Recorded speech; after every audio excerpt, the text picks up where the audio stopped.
Nous vous invitons à vous abonner si ce n'est pas encore fait, à activer la cloche pour être au courant de nos prochaines vidéos, à nous suivre sur nos réseaux Facebook et Instagram. Bon visionnage et prenez soin de vous.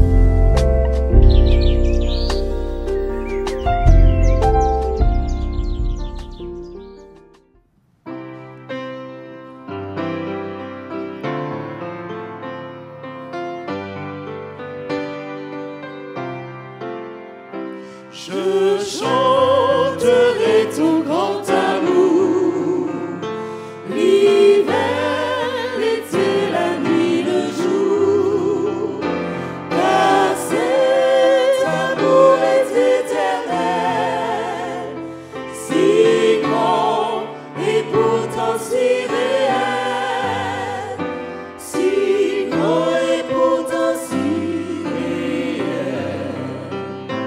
Toujours, oui, toujours, oui, toujours, je chanterai ton grand amour. Toujours, oui, toujours, oui, toujours, je chanterai ton grand amour. Je chanterai dès le matin, quand tout est clair sur mon chemin. Je veux aussi chanter le soir, quand la nuit vient, quand tout est noir. Quand la nuit vient, quand tout est noir. Toujours, oh oui, toujours, oh oui, toujours, je chanterai ton grand amour. Toujours, oh oui, toujours, oh oui, toujours, je chanterai ton grand amour. Cinquième strophe. Oh, chantons donc jusqu'au grand jour, oh, réunis dans son amour. Quand Dieu nous verrons tes splendeurs, et nous dirons de tous nos cœurs, et nous dirons de tous nos cœurs. Toujours, oh oui, toujours, oh oui, toujours, nous chanterons ton grand amour.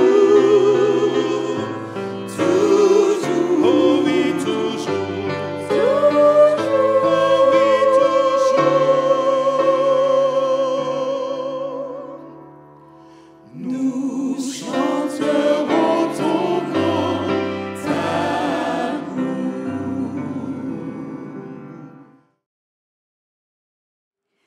Après un effort intense, nous apprécions beaucoup une petite pause. Ce moment est propice pour déguster un verre d'eau ou un fruit.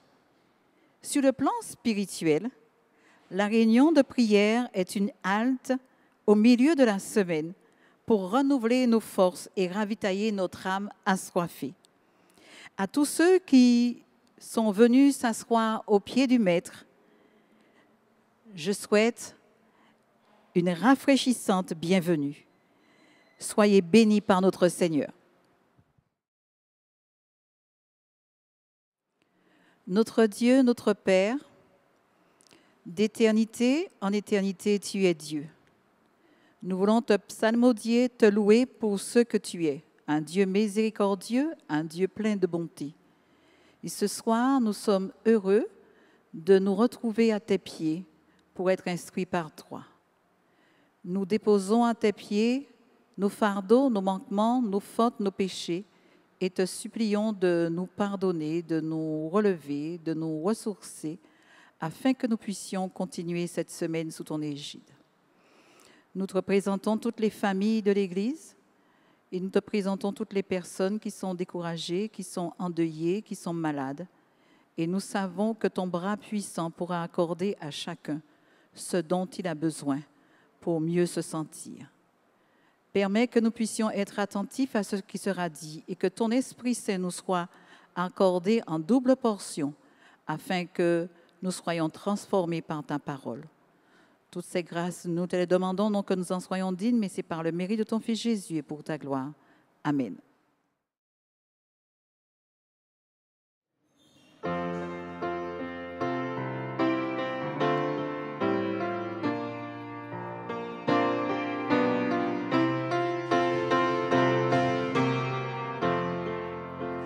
Jésus te confie une œuvre d'amour, utile et bénie, jusqu'à son retour.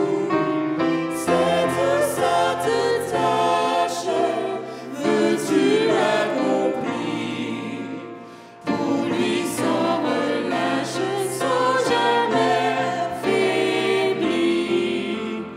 Prie, agis, jour après jour, sans broncher, suis ton sauveur avec amour. Sois fidèle, obéissant, et le maître rend à ton travail puissant. Va chercher ton frère, esclave enlacé, las de sa misère, de son noir passé. Arrache son âme au plaisir trompeur, le salut proclame en Christ ton sauveur. Prie, agis, jour après jour, sans broncher, suis ton sauveur avec amour. Sois fidèle, obéissant, et le maître rendra ton travail puissant. Va vers ceux qui pleurent, sans Dieu, sans espoir. Dis à ceux qui pleurent, quand tout semble noir, Jésus donne vie, bonheur, joie et paix, à qui se confie en lui pour jamais. Prie, agis, jour après jour, sans broncher, suis ton sauveur avec amour. Sois fidèle, obéissant, et le maître rendra ton travail puissant.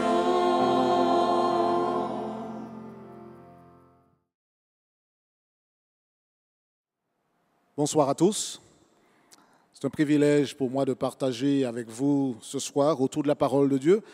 Quand je parle de privilège, j'ai à l'esprit le fait que d'autres personnes n'ont pas l'opportunité de se retrouver autour de la parole de Dieu et dans un contexte de prière. Et j'aimerais que nous puissions ce soir, comme nous le faisons habituellement, prendre le temps de laisser la parole de Dieu nous éclairer.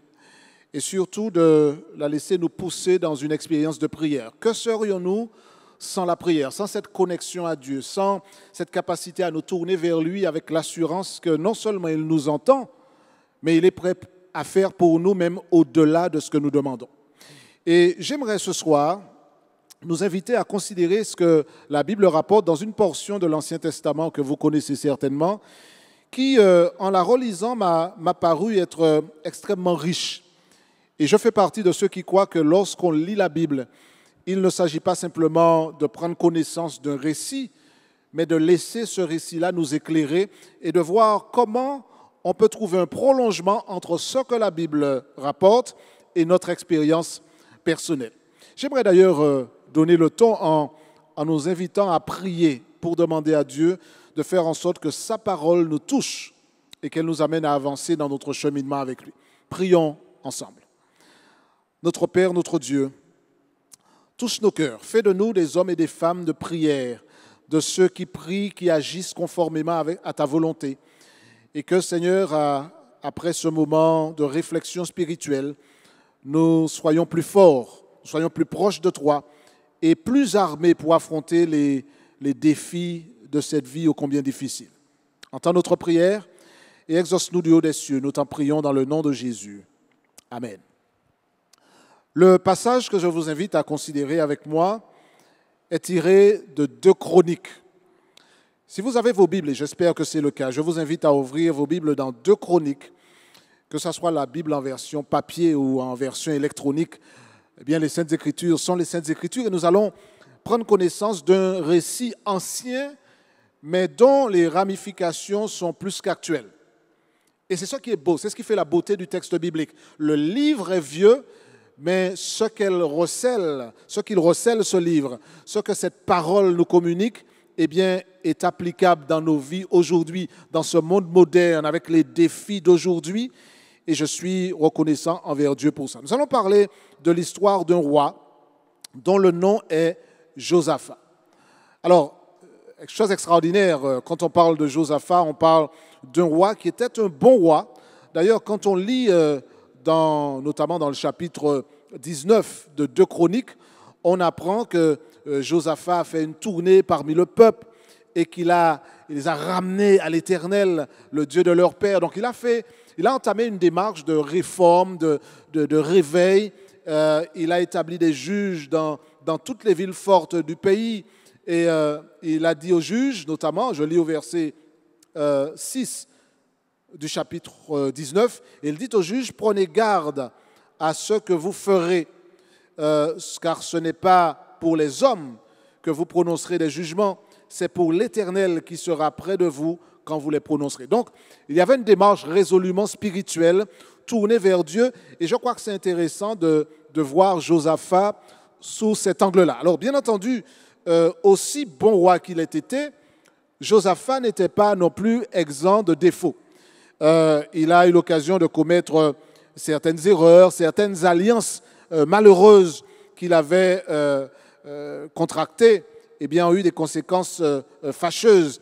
Il est allé en bataille avec Akab et il a failli perdre la vie. Il a fait en sorte que son fils puisse épouser la fille d'Akab et de Jézabel. Donc il y a eu beaucoup de choses qui se sont passées qui ont quelque peu terni son palmarès, l'héritage qu'il aurait pu laisser.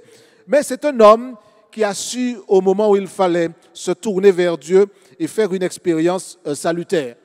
Et comme je le disais tout à l'heure, il est extrêmement intéressant de prendre le texte biblique et de voir comment les récits d'hommes et de femmes qui nous ont précédés, eh bien, peuvent nous enrichir dans notre marche avec Jésus, peuvent nous éclairer dans le cheminement que nous avons entrepris avec l'Éternel. Et bien, cette histoire, ce récit de Josaphat fait partie de ceux qui, à mon avis, peuvent nous permettre d'avancer.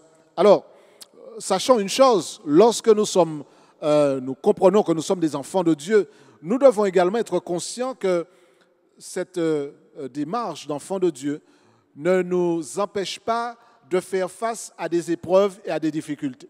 Il y a certaines personnes qui croient que quand on accepte Dieu comme son maître, quand on accepte Jésus comme son sauveur personnel, alors les difficultés, les épreuves nous évitent.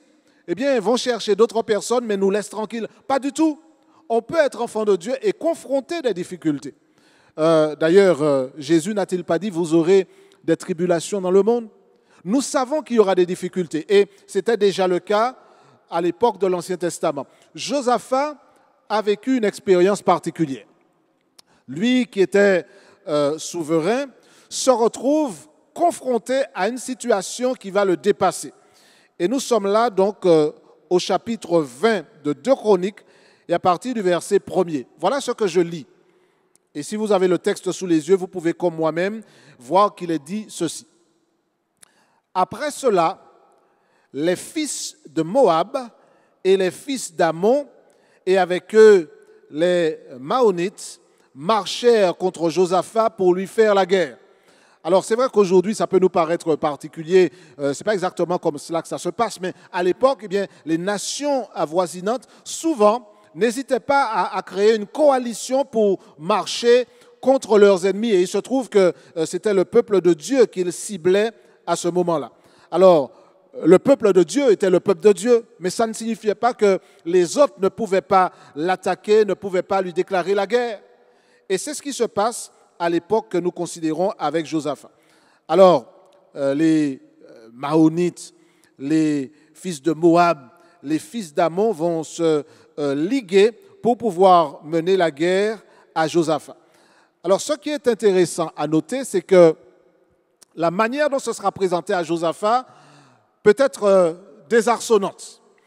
Et ça va peut-être résonner dans l'esprit de ceux qui, peut-être parmi vous, ont eu l'occasion de se dire, mais comment se fait-il que autant de problèmes se soient donné rendez-vous sur ma tête? Vous êtes dans votre cheminement avec Dieu et vous vous rendez compte que la maladie vient vous frapper, que des problèmes avec vos voisins voient le jour, que votre famille menace d'exploser. Qui ici n'a pas eu l'occasion de se gratter la tête en disant, mais pourquoi? Pourquoi moi? Pourquoi maintenant est-ce que tous ces problèmes semblent en même temps me tomber dessus? Eh bien, c'est ce qui est arrivé à Josaphat, qui a vu donc non seulement une nation, mais plusieurs nations se liguer pour pouvoir lui faire la guerre. Alors, il faut se rappeler que lorsqu'on présente les choses de cette manière, il est important d'avoir le contexte à l'esprit. Parmi les ennemis les plus redoutables d'Israël, il y avait les Moabites et les Ammonites. Ils vivaient donc, ces peuples-là, à l'est du fleuve du Jourdain, et le fait qu'ils soient dans une proximité telle, eh bien, facilitait le fait qu'ils puissent se mettre ensemble pour mener des campagnes militaires conjointes. Et lorsqu'on annonce cela à Josaphat, regardez ce qui est dit, et nous sommes au verset 2 du chapitre 20 de 2 Chroniques. On vint en informer Josaphat en disant, « Une multitude nombreuse s'avance contre toi depuis l'autre côté de la mer, depuis la Syrie, et ils sont à Hatzat-Son-Tamar, qui est en Guédi. Dans sa frayeur, notez bien ce terme qui est employé, dans sa frayeur, Josaphat se disposa à chercher l'Éternel. » Alors, arrêtons-nous là pour bien comprendre ce qui se passe et voir en quoi cela peut nous apprendre quelque chose. Josaphat se rend compte que ses ennemis se sont ligués contre lui et on vient lui annoncer la nouvelle. Une multitude nombreuse s'avance contre toi. Donc on ne lui dit pas simplement qu'il y a une armée qui s'avance, une multitude nombreuse. Et Josaphat, dans sa tête, certainement, se rend compte que même en rassemblant ses troupes, il ne pourra pas faire le poids face à ceux qui se sont mis ensemble, qui ont rassemblé leurs forces, qui ont uni leurs efforts pour monter contre Josaphat avec à l'esprit, bien entendu, la conviction qu'il remporterait la victoire et terrasserait leur ennemi. Et le texte dit que Josaphat a eu peur. C'est une réaction humaine, sa réaction première, viscérale face à cette menace critique, eh bien, a été pour Josaphat d'avoir peur. Mais, chose intéressante, c'est que dans sa frayeur, il va quand même puiser dans une certaine sagesse pour réagir de la meilleure manière qui soit. Regardez ce que le texte dit. Josaphat, donc dans sa frayeur, Josaphat se disposa à chercher l'Éternel. Déjà, je reçois pour moi aujourd'hui une leçon. Lorsque je suis tenté d'avoir peur, lorsque les problèmes s'amoncellent, lorsque je me pose des questions me disant, mais comment est-ce que je vais faire? La démarche du chrétien sage et intelligent, c'est de se tourner vers l'Éternel. Pourquoi? Parce que nous avons tous vécu l'expérience où, face à certains problèmes, nous étions démunis. Lorsque le médecin vous annonce un diagnostic qui vous plonge dans la déprime et que vous réalisez que vous n'avez pas la réponse face à ce diagnostic. Lorsque un problème financier vient se faire jour, vous vous rendez compte qu'en faisant tous vos calculs, vous n'y arrivez toujours pas et que vous n'avez pas en vous les réponses pour faire face aux difficultés que vous confrontez. Josaphat a eu la présence d'esprit de se tourner vers l'Éternel. Et je crois que cette démarche-là est une démarche qui doit constituer pour nous une source d'inspiration. Se tourner vers l'Éternel. Pourquoi ? Parce que Dieu est le Dieu de l'impossible. Dieu est celui vers qui nous pouvons nous tourner lorsque nous sommes arrivés au bout du tunnel, mais que nous ne voyons pas devant nous. C'est celui vers qui on peut se tourner parce qu'on se rappelle la puissance qu'il a déployée dans certaines expériences rapportées dans la Bible et ailleurs.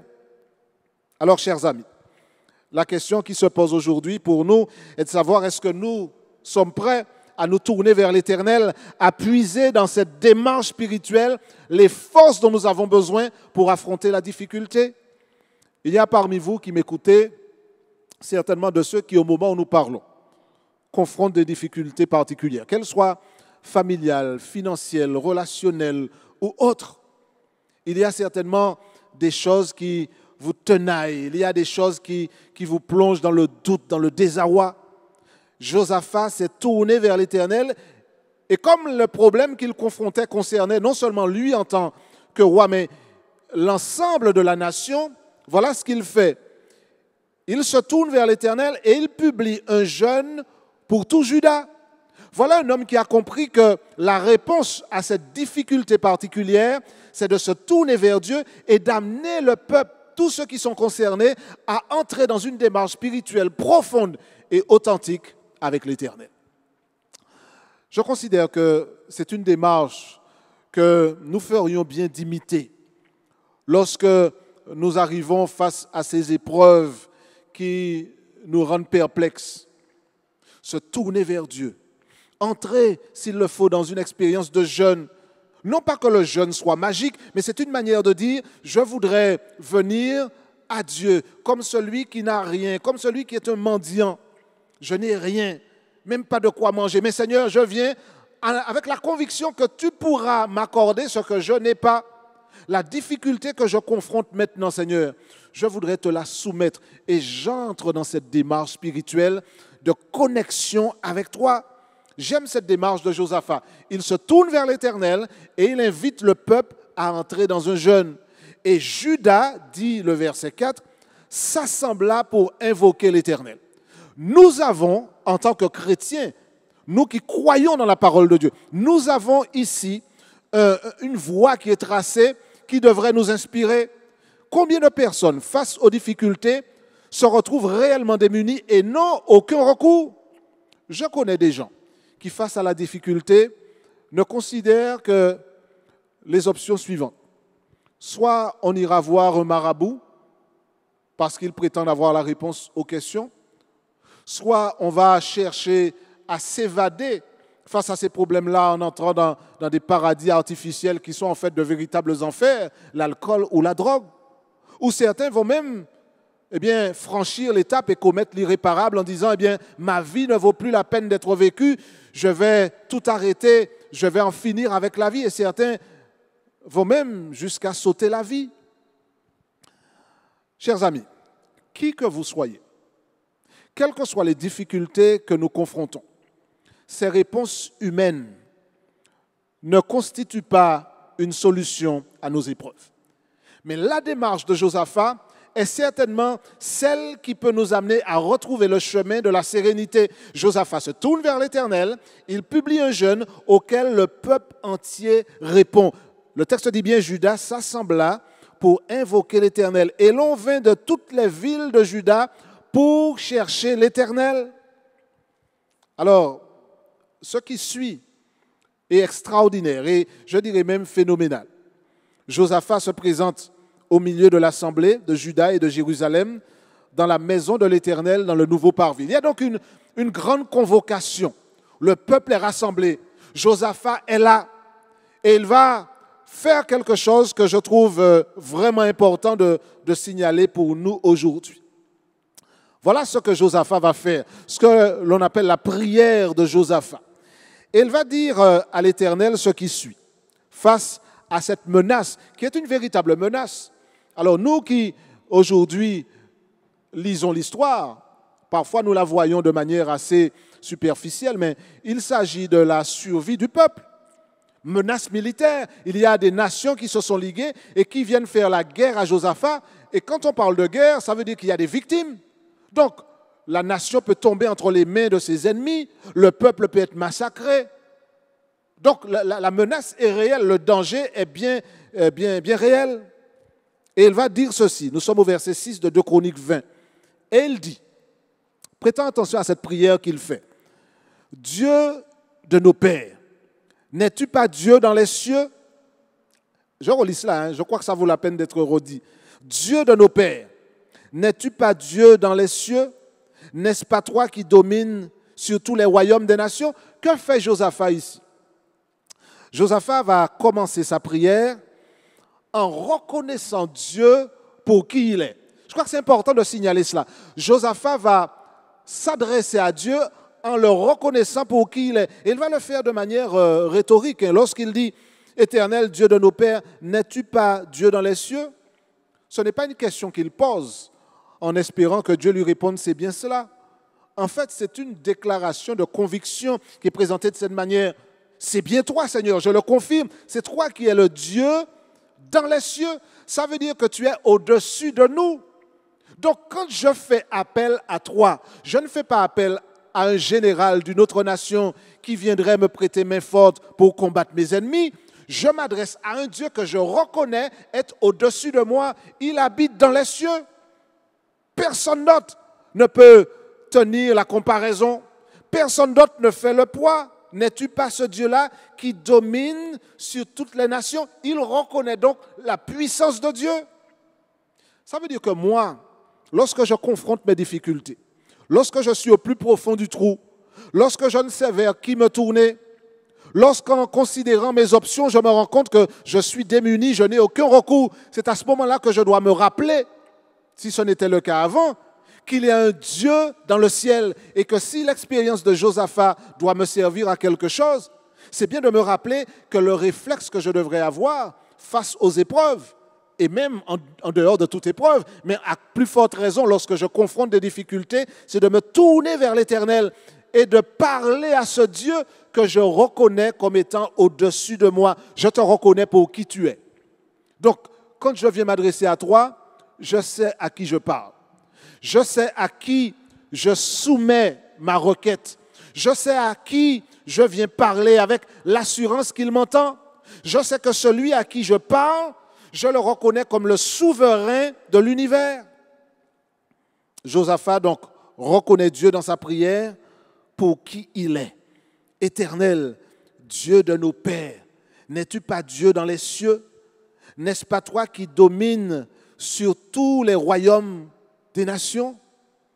Dieu domine sur tous les royaumes. Vous savez, il est très facile de se laisser impressionner par un problème.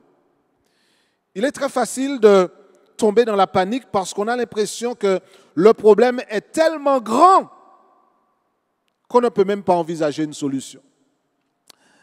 Mais la prière de Josaphat nous rappelle, si besoin était, que nous, en tant que chrétiens, ayant le privilège extraordinaire d'avoir pour héritage les Saintes Écritures, nous savons ce qui s'est passé avant et nous savons que le problème peut être énorme. Il peut être grand et Dieu seul sait s'il y a des problèmes qui sont énormes, qui peuvent vraiment nous plonger dans le doute, dans la perplexité. N'oublions jamais, ne perdons jamais de vue que le Dieu que nous servons, le Dieu qui nous connaît, le Dieu qui regarde depuis son ciel chacun d'entre nous, ce Dieu-là domine sur toutes les nations, il domine sur tous les problèmes, il est au-dessus de tout et de tous. Par conséquent, lorsque je m'adresse à lui avec cette conviction qu'il a en lui la puissance, le pouvoir, la prérogative d'intervenir et d'amener une solution à tous ceux qui me dérangent, qui me déstabilisent, qui me désarçonnent. Et Josaphat va s'adresser à Dieu. C'est intéressant que l'expérience concerne Josaphat parce que beaucoup de commentateurs s'appliquent à dire que le nom de Josaphat, c'est une combinaison entre Jéhovah et Shaphat. Josaphat signifierait donc que l'Éternel est juge. Et il vient là devant celui qui juge les nations. Et sa requête est une manière de dire, Seigneur, agis conformément à ta volonté. Agis parce que c'est toi le souverain de sa prière, le souverain de l'univers. Et dans sa prière, il le reconnaît. Josaphat ne va pas demander à Dieu, Seigneur, je suis attaqué par des ennemis, terrasse-les. Seigneur, fais en sorte qu'ils disparaissent, élimine-les. En fait, il vient à Dieu en disant, Seigneur, je reconnais qui tu es et je sais que ce que tu feras, eh bien, ce sera la meilleure intervention qui soit. Il demande à Dieu d'agir selon qui il est. Si ces armées attaquent Israël et qu'elles ont raison de le faire, eh bien, Dieu les laissera faire. Mais si il est clair que ces nations ne devraient pas attaquer le peuple de Dieu, alors Josaphat vient devant Dieu avec la conviction que ce Dieu-là ne laissera pas faire ce que lui peut empêcher et qu'il aura décidé qu'il ne devra pas se produire. Et Josaphat, donc, dans cette prière-là, et ce serait dommage que nous ne puissions pas discerner ça dans les paroles qu'il prononce, est en train de dire tout cela. Dieu de nos pères, n'es-tu pas Dieu dans les cieux? N'est-ce pas toi qui domines sur tous les royaumes des nations? Et puis, regardez ce qu'il dit ensuite, parce que la prière est d'une richesse extraordinaire. N'est-ce pas toi qui as en main la force et la puissance et à qui nul ne peut résister? Chers amis, arrêtons-nous là juste quelques secondes. Lorsque je prie, lorsque moi, qui ne suis peut-être pas connu par qui que ce soit, dont on ne parle jamais ailleurs, moi qui suis dans mon petit coin, que tout le monde ignore, peut-être que moi-même je me considère comme partie, vous savez, négligeable, je sers un Dieu qui est puissant. Et la Bible dit à travers la prière de Josaphat qu'il reconnaît non seulement Dieu comme étant souverain qui domine, mais il ajoute, n'est-ce pas toi qui as en main la force et la puissance et à qui nul ne peut résister? Alors, dans le texte, ça apparaît comme une question. Mais en réalité, cette question a déjà trouvé sa réponse. N'est-ce pas toi? En fait, Josaphat le dit de manière rhétorique, comme je disais tout à l'heure. Il est en train de dire, c'est bien cela, c'est toi le Seigneur, Dieu, l'Éternel, qui a la puissance, le pouvoir en main. Donc, chers amis, lorsque nous prions, et nous sommes dans une rencontre où on met l'accent sur la prière, lorsque nous prions à un Dieu qui détient la puissance. Nous prions et nous parlons à un Dieu qui a en main, justement, tous les instruments qu'il pourrait utiliser pour accomplir sa volonté. Et Josaphat a eu raison de dire, tu es celui à qui nul ne peut résister. Nul ne peut résister. S'il le dit, et la suite montre qu'il a raison de le dire, ça veut dire que moi, aujourd'hui, dans mon île ici, ou quel que soit l'endroit où je suis à travers le monde, et qui entend cette parole prononcée par Josaphat, je dois pouvoir me dire que Josaphat l'a reconnu, et aujourd'hui je peux le reconnaître. Nul ne peut résister devant Dieu. Oui, cela signifie que le problème que vous confrontez avec telle ou telle personne, tel ou tel voisin, ou alors au travail, la difficulté que vous avez dans votre famille ou je ne sais dans quel autre contexte, nous pouvons nous présenter devant Dieu, entrer dans une démarche spirituelle, et ça peut être un jeûne, nous tourner vers l'Éternel et reconnaître que ce Dieu-là, il est sur son trône au-dessus de l'univers. Reconnaître que ce Dieu-là détient le pouvoir, la puissance incomparable, et admettre que nul ne peut résister devant Dieu.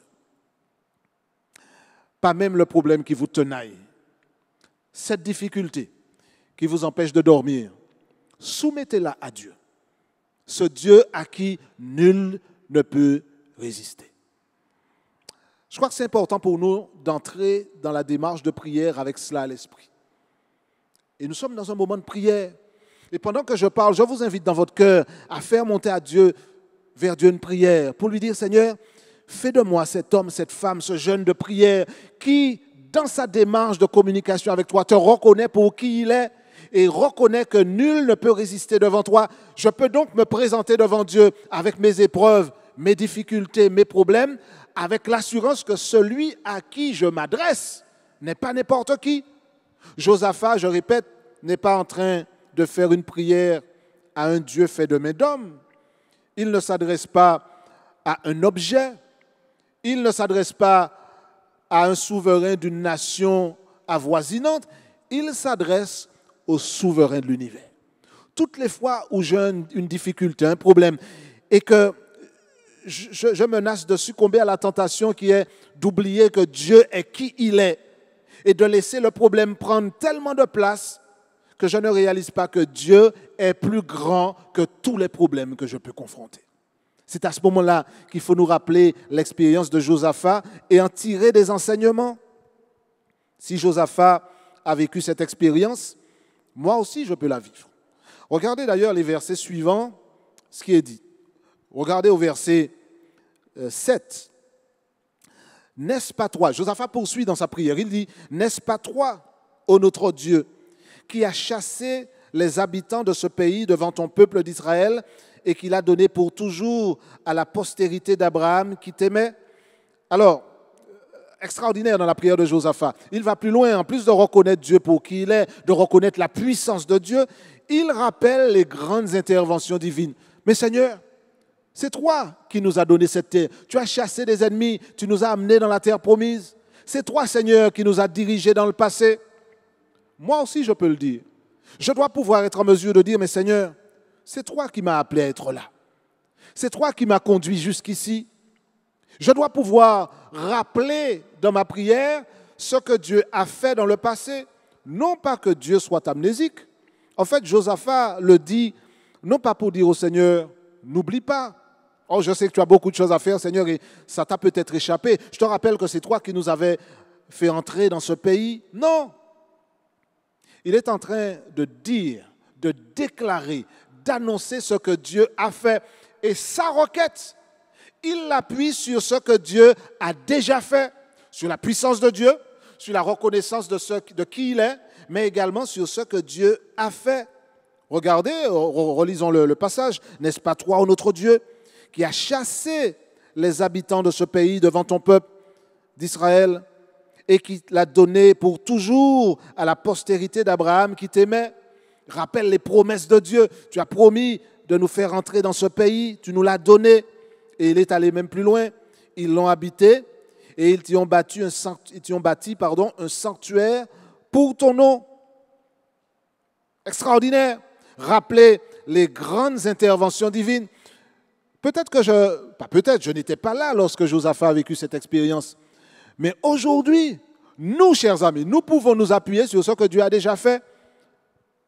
Peut-être qu'on se rappelle comment Dieu est intervenu dans la vie d'un jeune de l'église ou de la communauté. On se rappelle comment Dieu a guéri un malade.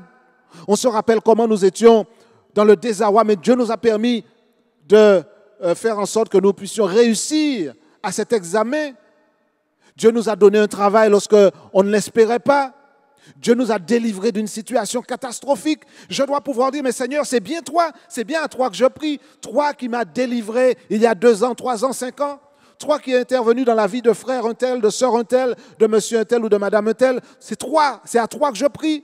Je rappelle les grands événements du passé parce que la pire des choses qui puissent nous arriver, c'est d'oublier comment Dieu a agi dans notre vie jusqu'à aujourd'hui.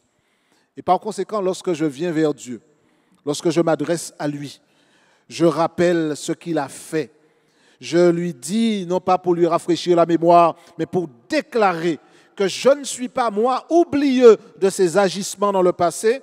Je sais qu'il a fait et je sais qu'il est capable de le faire à nouveau. D'ailleurs, la suite, avançons juste pour arriver dans cette dernière partie, où il est dit au verset 8, « Ils l'ont habité, ils t'y ont bâti un sanctuaire pour ton nom, en disant, au verset 9, « S'il nous survient quelque calamité, l'épée, le jugement, la peste ou la famine, nous nous présenterons devant cette maison et devant toi, car ton nom est dans cette maison Nous crierons à toi du sein de notre détresse, et tu exauceras et tu sauveras. Alors on a l'impression que plus on avance dans la prière de Josaphat, plus elle est belle, plus elle est extraordinaire, plus elle est profonde. Parce que Josaphat ne se contente pas de reconnaître Dieu pour qui il est. Il ne se contente pas de reconnaître la puissance de Dieu. Il rappelle les grandes interventions de Dieu dans le passé. Et puis il va plus loin en disant que Dieu est le seul recours lorsque l'épreuve est là. En d'autres termes, chers amis, Josaphat est en train de dire, oui, nous avons bâti ce sanctuaire. Et nous avons dit que si jamais quelque chose nous arriverait, nous reviendrons devant cette maison et nous crierons à toi. Rappelons-nous ce que nous avons déjà vécu. Comment nous avons dit, Seigneur, tu m'as délivré. Je sais que si une épreuve survient, je me présenterai devant toi, je prierai. Est-ce que nous avons oublié? Est-ce que le problème a réussi à nous enfoncer à tel point que nous n'arrivons pas à discerner la présence de Dieu? J'aimerais nous inviter, nous tous qui écoutons, à faire cette expérience avec Dieu, à rappeler que Dieu nous a donné un rendez-vous permanent. À tout moment, nous pouvons aller vers Dieu. Alors Josaphat s'est présenté devant le sanctuaire, devant le temple qu'ils avaient bâti. Et il dit, le nom de Dieu est dans ce temple. Ça ne veut pas dire qu'en dehors des murs de l'église, Dieu soit absent, pas du tout. Pas du tout. Mais dans cette expérience que Josaphat fait, c'est cet endroit-là qui avait été consacré à Dieu, où cette promesse-là avait été faite. Il revient symboliquement, c'est un temps fort et c'est un endroit qui veut dire quelque chose, qui est très parlant. Mais moi, aujourd'hui, face à mes problèmes, face à mes difficultés, je me rappellerai que là où je suis, eh bien, Dieu n'est jamais absent. Il est le souverain de l'univers. Et lorsque je suis là au travail, derrière ce bureau, dans cet atelier ou sur ce chantier, et que mes pensées sont noires, et que je me demande si je reviendrai tant le stress est énorme, je dois pouvoir me rappeler que Dieu m'a donné un rendez-vous. Il me dit, tu peux m'appeler à tout moment lorsque la peste, la calamité, le stress, le désarroi, l'angoisse menace de te submerger, lorsque les autres représentent une menace pour toi, lorsque tu ne sais plus où donner de la tête. Je suis là. Parle-moi. Je veux te rencontrer. Je veux que tu saches que mon nom, toutes les fois où il sera sur tes lèvres, que tu crieras à moi, eh bien, j'entendrai ta prière. Et comme le dit Josaphat, nous crierons à toi du sein de notre détresse et tu exauceras et tu sauveras. Alors, je crois qu'il convient de dire que cette déclaration est une déclaration de foi, que vous et moi, nous sommes invités à la voir, cette foi qui nous amène à dire, Seigneur, du fond de notre détresse, nous allons crier à toi. Tu nous entendras et ta volonté s'accomplira. Tu sauveras, tu exauceras. Et comme c'est un Dieu qui est au-dessus de nous, il le fera selon sa volonté. Et sa volonté, parfois, peut être surprenante. Et c'est ce qui est extraordinaire avec Dieu. Il nous demande de lui faire confiance. Oh, peut-être que la manière dont nous aurions résolu ce problème-là ne correspond pas à la voie que Dieu a choisi d'utiliser pour nous amener sur le chemin de la guérison ou de la solution. Mais c'est ça, justement, l'expérience épanouissante et enrichissante avec Dieu. C'est de le reconnaître pour qui il est. Il est au-dessus de nous. Et s'il choisit de nous faire passer par ce chemin, il n'arrête pas de nous aimer. Il sait pourquoi. Maintenant, la confiance, c'est de dire, Seigneur, je sais que tu entendras et que selon ta volonté, tu exauceras, tu sauveras, tu amèneras une solution. Et puis, juste pour terminer, regardez ce que Josaphat dit dans la conclusion de sa prière. Nous sommes au verset 10. Maintenant, voici les fils d'Ammon et de Moab et ceux de la montagne de Séhir, chez lesquels tu n'as pas permis à Israël d'entrer quand il venait du pays d'Égypte, car il s'est détourné d'eux et ne les a pas détruits. Là encore, il rappelle un certain nombre de choses. Il dit à Dieu, voilà la situation. Il ne faut pas avoir peur de dire à Dieu ce qui se passe. Dieu nous aime, il nous entend, il est là, il prête l'oreille. Quand nous crions à Dieu, nous lui disons, Seigneur, voilà ce que je vis. Je n'ai pas un centime, je ne sais pas comment payer cette facture.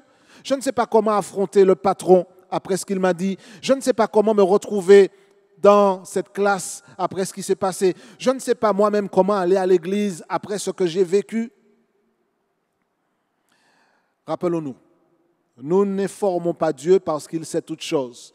Mais lorsque nous disons les choses telles qu'elles sont, c'est une manière d'être vrai, d'être transparent devant Dieu. Seigneur, je n'ai rien à te cacher. Voilà, les fils d'Amon et les autres se sont ligués pour pouvoir nous faire la guerre. Voici, Seigneur, ce que je vis en ce moment. Voilà ce que je vis dans mon voisinage, au travail, dans ma famille, ici ou là. Voilà ce que je vis. Je parle de la situation précise que je confronte. Non pas que Dieu ne soit pas au courant, je répète, mais c'est une manière pour moi de venir devant Dieu et de lui présenter, de vider mon cœur devant lui. Et puis, il termine sa prière en disant ceci. Nous sommes au verset 11. Les voici, alors, nous n'entrerons pas dans les détails, mais les peuples qui attaquent Josaphat avaient bénéficié de la bienveillance du peuple de Dieu auparavant. Et au lieu de réagir en retournant les mêmes sentiments, ils se liguent pour attaquer le peuple. Et certains d'entre nous, nous pouvons nous reconnaître à travers cela. Ça vous est jamais arrivé de faire du bien à certaines personnes et en retour, vous ne recevez pas du bien, mais du mépris, des attaques, pas de reconnaissance. Extraordinairement difficile à vivre lorsque ceux à qui vous avez fait du bien se retournent contre vous et deviennent vos pires ennemis. Et Josaphat le reconnaît. Et il dit ceci, « Les voici qui nous récompensent. » Ils nous récompensent de notre bienveillance envers eux à l'époque. Les voici qui nous récompensent en venant nous chasser de ton héritage dont tu nous as mis en possession. Donc il dit les choses telles qu'elles sont. Il dit les choses telles qu'elles sont. Et puis, il conclut sa prière ainsi. Au verset 12. « Ô notre Dieu, n'exerceras-tu pas tes jugements sur eux? Car nous sommes sans force devant cette multitude nombreuse qui s'avance contre nous et nous ne savons que faire. » Je trouve ça extraordinaire, l'honnêteté de Josaphat. Il ne dit pas, on a une armée là, on va faire ce qu'on peut, donc si tu peux venir en renfort pour nous donner un petit coup de pouce. Non, il reconnaît sa place. Il reconnaît la place de Dieu, mais il reconnaît sa propre situation. En fait, il est en train de reconnaître son état d'impuissance devant l'ennemi. Seigneur, au lieu de nous récompenser, ils marchent contre nous. Et ils sont nombreux. Nous ne savons que faire. Nous n'avons aucune force. Il le dit très clairement. Hein. Je relis ce qu'il dit au verset 12 ici. Nous sommes sans force devant cette multitude nombreuse. Je pense que Josaphat a fait les comptes. Il s'est rendu compte que son arsenal militaire, ses troupes ne feraient pas le poids face à ces nations qui se sont liguées contre lui. Et il le dit honnêtement devant Dieu. Seigneur, nous sommes sans force devant cette multitude qui s'avance devant nous, cette multitude nombreuse. Et nous ne savons que faire. Là, je me reconnais en Josaphat. Nous nous reconnaissons en Josaphat lorsque parfois nous confrontons des situations où nous cherchons à droite, nous cherchons à gauche et nous ne voyons pas la porte de sortie. Nous nous tournons ici et là et nous ne savons que faire. Vous avez jusqu'à demain pour payer cette facture. Nous avons déjà appelé tous ceux qui sont sur notre liste de contacts et le compte n'y est pas. Nous ne savons que faire. Nous sommes menacés par une crise dans notre famille. Nos enfants sont à la dérive. Nous sommes sur le point de perdre notre emploi. Nous n'avons aucune offre et nous avons des dettes. Que faire? Nous ne savons que faire. Nous sommes sans force.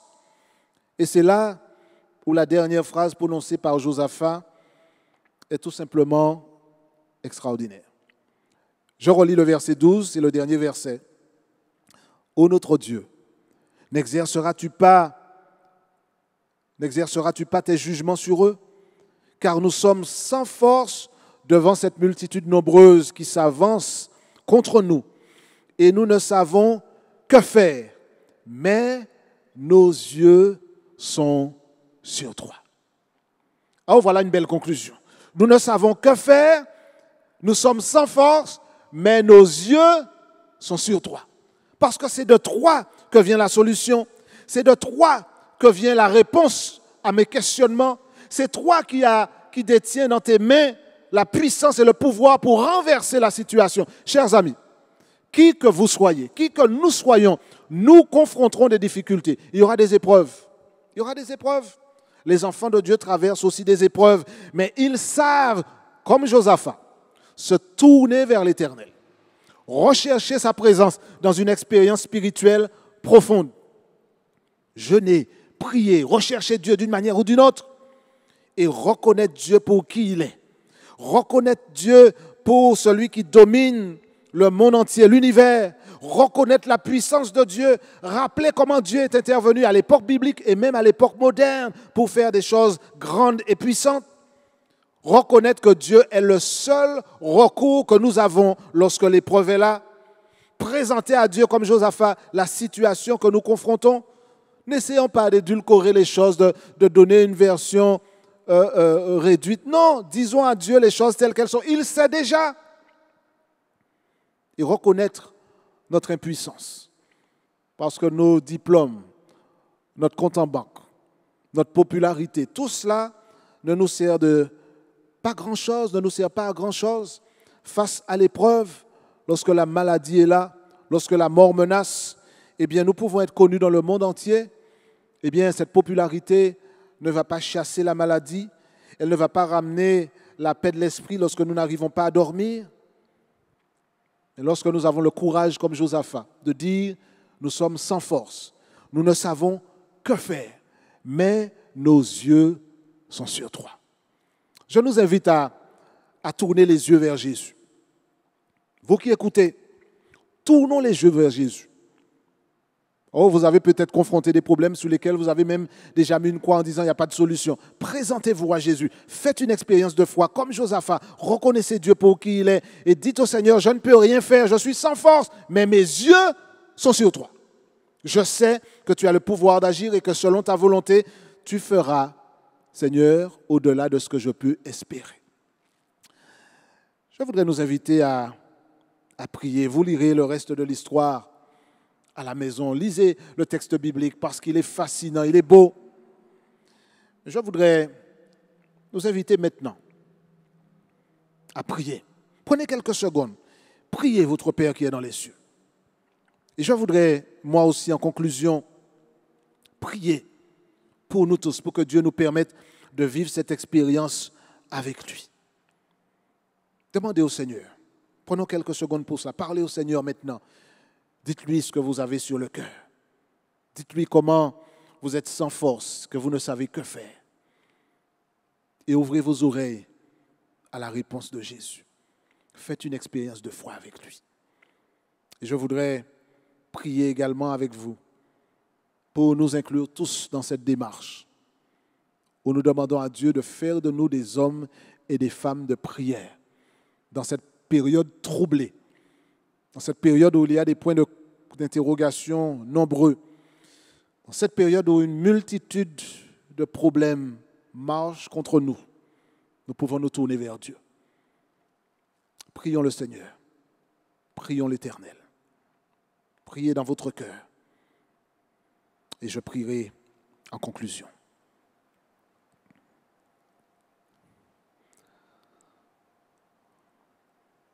Notre Père, notre Dieu. Toi, le Dieu à qui Josaphat a prié, mais toi, le Dieu qui est encore présent aujourd'hui, donne-nous de te reconnaître pour qui tu es. Donne-nous de ne jamais perdre de vue que tu es le souverain de l'univers. Donne-nous de réaliser plus que jamais, Seigneur, que tu as agi dans le passé de manière simplement miraculeuse avec les enfants d'Israël. Et même à notre époque, tu as agi, tu es intervenu dans la vie de nombreuses personnes à notre époque. Donne-nous de reconnaître, Seigneur, que lorsque l'épreuve est là, c'est toi le seul vrai recours que nous avons. Alors, Seigneur, le problème que nous confrontons, les problèmes que nous confrontons, Seigneur, quel qu'il soit, quelle que soit la nature des épreuves qui jalonnent notre parcours, je prie, Seigneur, que nous puissions reconnaître notre état d'impuissance, que nous sommes sans force, que nous ne savons que faire, mais face à ces épreuves nombreuses, donne-nous, Seigneur, d'avoir nos yeux sur toi. Et je te prie pour cet homme, cette femme, ce jeune qui écoute et qui cherche une réponse à ces problèmes. Donne-lui, Seigneur, de se tourner vers toi et de tourner les yeux vers toi et de recevoir ta grâce, ta bénédiction, la réponse que tu veux lui apporter. Et que nous soyons des hommes et des femmes riches et forts en Jésus, car nous avons affaire à un Dieu puissant, à un Dieu grand, un Dieu qui est amour, qui ne cesse d'agir en notre faveur.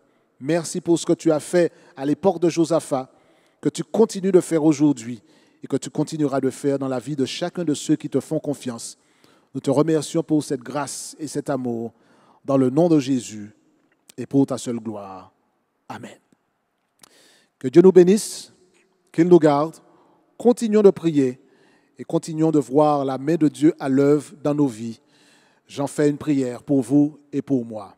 Amen. Tous les anges louent sa sainteté. L'univers crie sa majesté. Chantons gloire et puissance. Force et louange à l'agneau. À l'agneau immolé.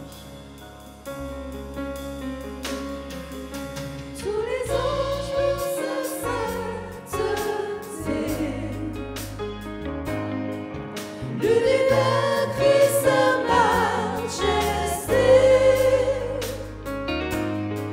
Chantons gloire et puissance, force et louange à l'agneau immolé. À l'agneau immolé. Les ténèbres ont reculé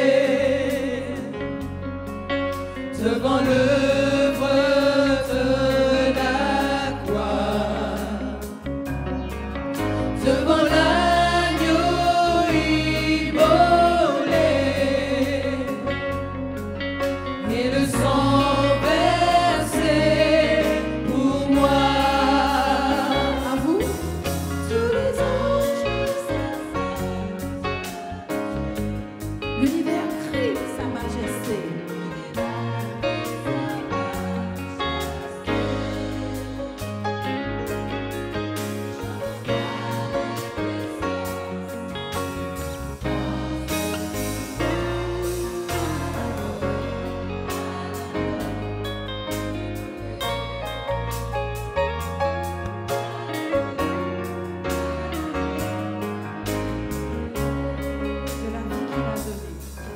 De la vie qu'il a donnée,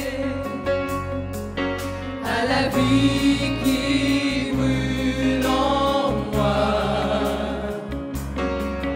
Ton amour est à jamais ma reconnaissance au roi. Tous les anges louent sa sainteté.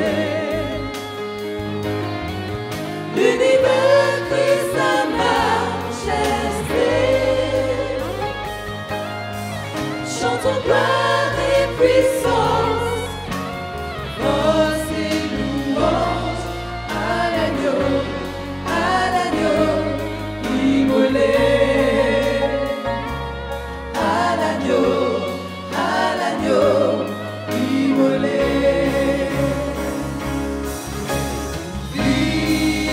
Vivant, vivant, puissant, puissant, vivant, Dieu vivant, puissant, tout-puissant, Dieu vivant, Dieu tout-puissant, Dieu vivant, Dieu tout-puissant, tous les anges louent sa sainteté. L'univers crie sa majesté. Chantons gloire et puissance, force et louange. Chantons gloire et puissance, force et louange.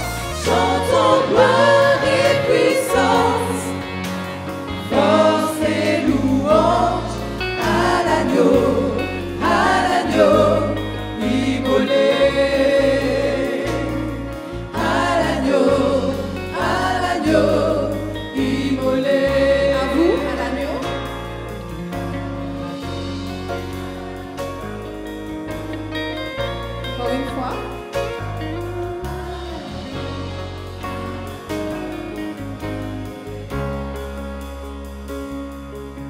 À toi la gloire, ô ressuscité.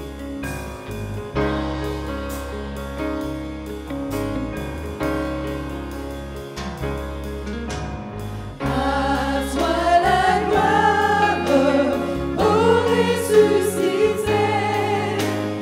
À toi la victoire pour l'éternité. À toi la gloire, ô ressuscité. À toi la victoire pour l'éternité. Vois le paraître, c'est Jésus descendu. Il roule la pierre du tombeau vaincu. À toi la gloire, ô ressuscité. À toi la victoire pour l'éternité. Vois le paraître, c'est lui, c'est Jésus. Ton sauveur, ton maître. Oh, ne doute plus. Sois dans l'allégresse, peuple du Seigneur. Et redis sans cesse que Christ est vainqueur. À toi la gloire, ô ressuscité. À toi la victoire pour l'éternité.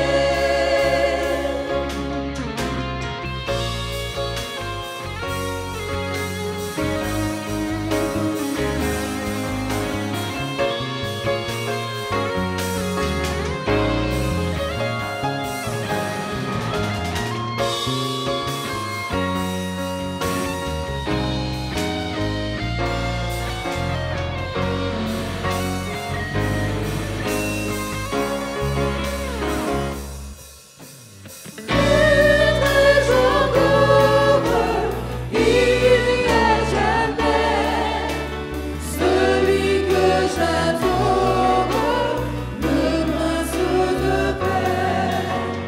Il est ma victoire, mon puissant soutien, ma vie et